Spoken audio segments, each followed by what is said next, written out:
संदीप यादव का हम एक्सरे देख रहे हैं before surgery.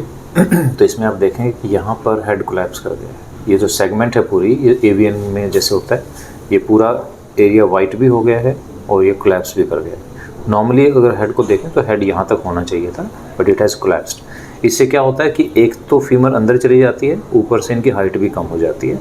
Similarly on this side आप ये देखिए, यहाँ पर राउंड है पर यहाँ पर आकर डिप हो गया है।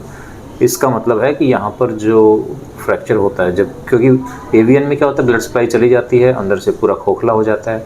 जैसे ही वेट डलता है तो माइक्रो फ्रैक्चर्स हो जाते हैं और पेशेंट का मूवमेंट्स और जो चलने की जो स्पीड है वो एकदम कम हो जाती है।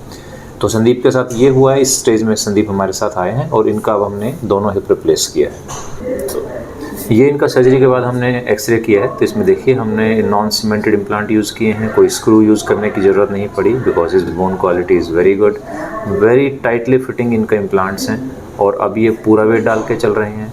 पॉलिटिकली पब्लिकली बहुत एक्टिव हैं, तो इनको बहुत जगह जाना पड़ता है, लोगों से मिलना पड़ता है, ट्रैवल करना पड़ता है, और इनका बॉडी वेट भी ठीक ठाक है। तो इसमें जब तक हम एक अच्छा इम्प्लांट नहीं डालेंगे, उसकी अच्छी प्रॉपर टेक्निक से नहीं करेंगे, तो ये बहुत जल्दी फेल भी हो जाते हैं। So we are very confident of our MIS technique and the implant that we use, कि ये संदीप को कभी सालों तक कभी कोई दिक्कत नहीं आने वाली है इसमें।